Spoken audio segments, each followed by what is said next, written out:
Nathaniel Cole had not smiled in 4 years, and the people who worked for him had stopped expecting him to. He ran Cole Industries from the 40th floor of a glass tower in downtown Chicago,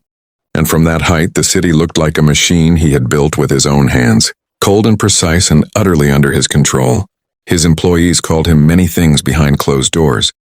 but the word that followed him everywhere, whispered in elevators and typed into anonymous forum threads, was Heartless. He wore it the way other men wore a title, without protest. Because protesting would have meant explaining,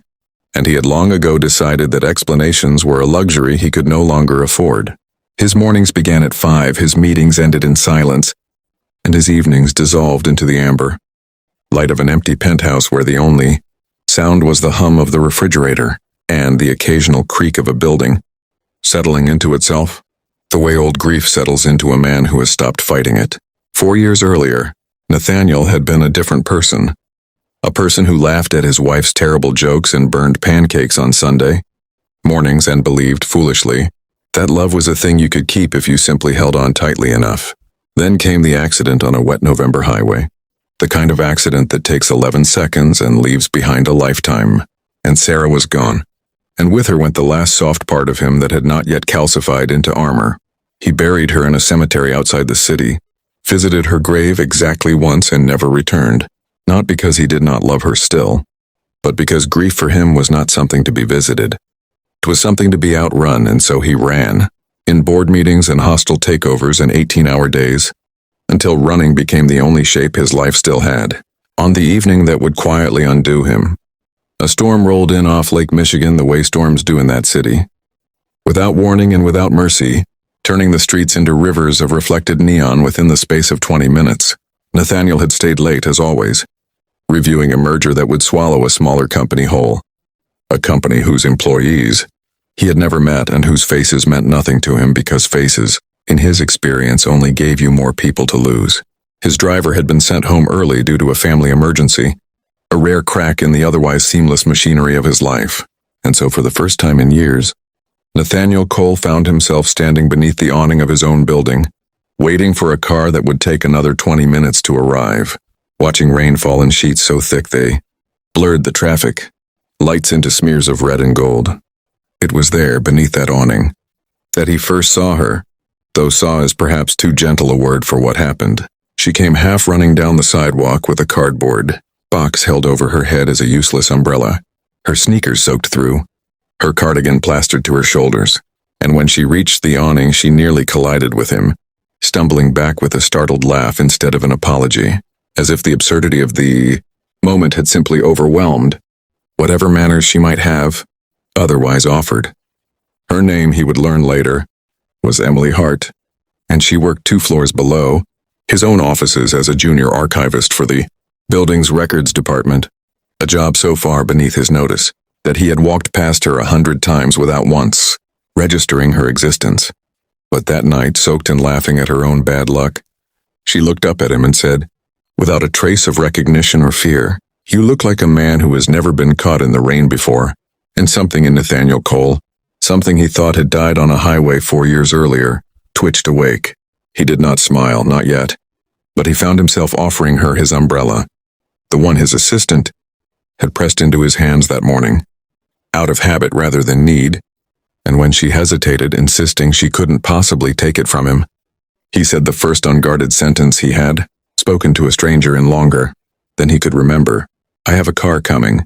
You have a bus to catch, take it." She studied him for a moment too long,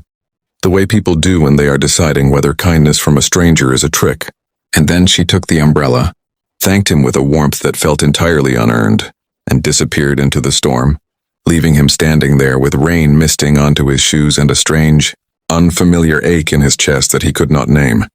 He told himself it was nothing. He told himself this for 3 days, through 2 board meetings and a shareholder call, until Thursday afternoon when he found himself, without quite deciding to, riding the elevator down to the records department instead of up to his office. He told his assistant he needed archived contracts from an old acquisition, which was true, though it was also true that he could have sent anyone to retrieve them, and the fact that he went himself was a small, quiet betrayal of every rule he had built his life around. He found Emily Hart at a desk, cluttered with coffee-stained,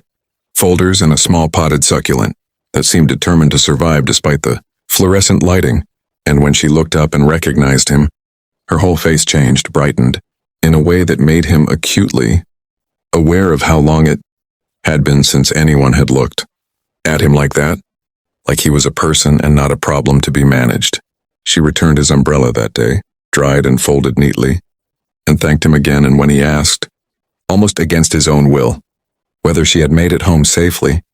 she laughed and told him she'd taken 3 buses because the storm had rerouted everything, and that she'd spent the whole ride thinking about how strange it was that the most powerful man in the building had given a stranger his umbrella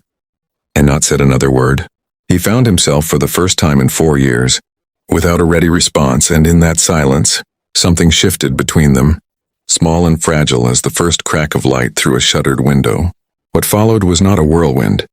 because Nathaniel Cole did not do whirlwinds anymore,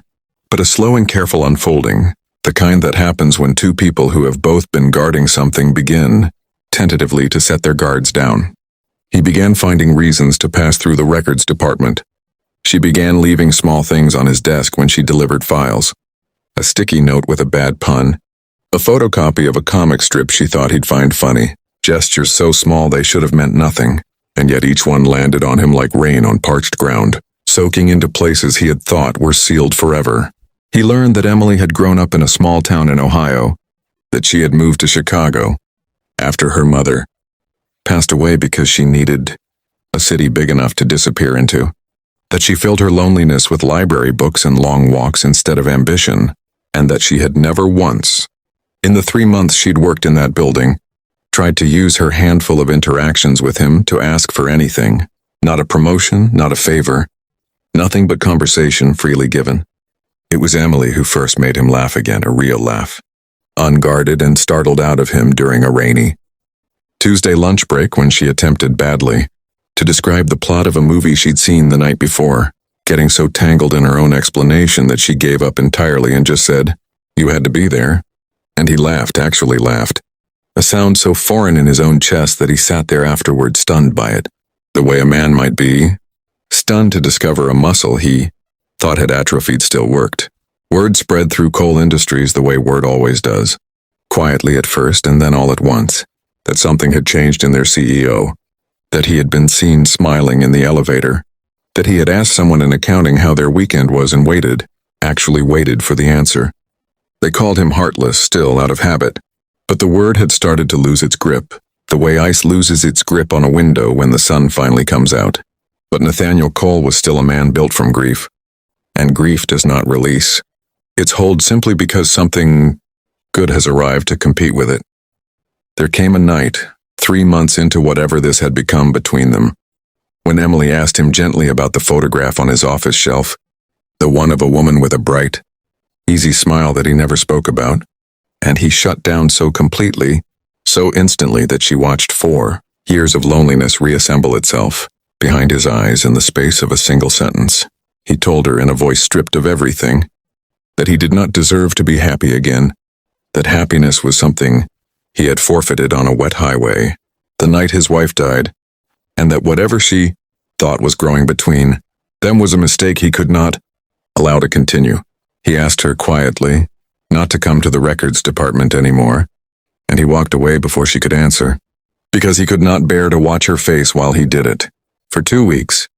Nathaniel Cole disappeared back into the machine he had built for himself,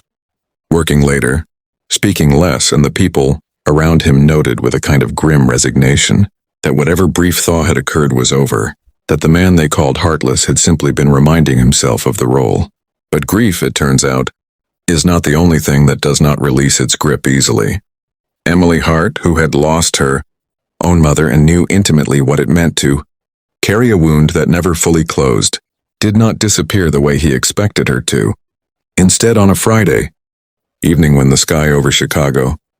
had turned the color of a bruise and rain had once again begun to fall in sheets, she waited beneath the awning of Cole Industries, in the exact spot where they had first collided, holding not a cardboard box this time but his umbrella, the same one returned once more, as if to close a circle he had been too afraid to complete. When he came down and saw her standing there, soaked again by choice this time, Something in him broke open in a way that had nothing to do with grief. She told him she understood, that she was not asking him to stop loving his wife, that love was not a container with a fixed capacity that filled up and had no room for more, that grief and joy could exist in the same chest without one having to murder the other. She told him that Sarah's death was not his fault, that surviving her was not a betrayal, and that 4 years of punishing himself had not brought her back, and would not bring her back, and that the only thing he had actually accomplished by shutting himself away was teaching an entire company to be afraid of him instead of teaching himself to heal. She said all of this standing in the rain, her voice shaking but her eyes steady, and when she finished, she simply waited, giving him the umbrella and the choice both at once. Nathaniel Cole stood beneath that awning for a long moment, rain sliding past the edge of the concrete inches from his shoes, and then he did something he had not done in 4 years. He stepped out from under the awning into the rain and closed the distance between them, and he told her that he was terrified, that he did not know how to do this, that some nights he still woke reaching for a hand that was no longer there, but that for the first time since November 4 years ago, he did not want to run from something good simply because it frightened him. He told her that she had walked into his life out of a storm and had somehow, without trying, taught him that surviving a storm and being defined by it were not the same thing. They stood there together, in the rain until it softened into drizzle, and then into nothing at all, and when the clouds finally broke, over the lake and the last gray light of evening spilled gold across the wet street, Nathaniel Cole smiled, not the practiced, careful smile of a man performing normalcy for a boardroom, but a real one, the kind that reaches the eyes and rewrites, however briefly, everything a face has learned to hide. 6 months later, at a small gathering of people who had watched this transformation unfold with quiet disbelief, Nathaniel stood before his employees, Emily's hand in his, and told them simply that he was grateful, that a company can survive a heartless leader but it cannot thrive under one, and that he had learned from an archivist 2 floors below his office that the strongest thing a person can do is allow themselves to be loved again. Emily kept the umbrella they had passed between them so many times, and years later, whenever a storm rolled in off the lake, she would find it folded by the front door, ready as if some part of him still remembered that the best thing that ever happened to him had once been caught, unprepared in the rain, and had loved him enough to stay in it until he was ready to step out and meet her.